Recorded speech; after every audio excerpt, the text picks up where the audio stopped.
paano nga ba mag-type ng fractions sa Word or sa PowerPoint? Okay, so ganito lang po. Kasi dati di ko rin alam.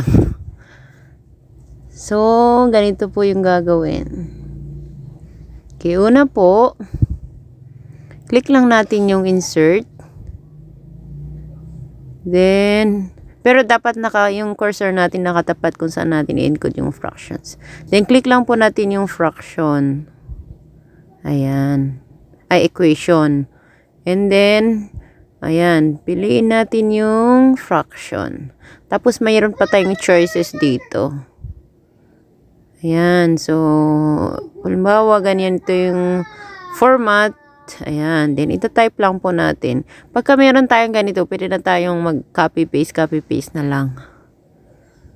Ayan. Dati kasi, ang ginagamit ko, yung slash eh.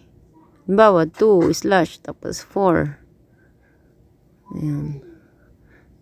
Tapos, encode lang natin yung number. Okay, so yun lang po. Thank you po.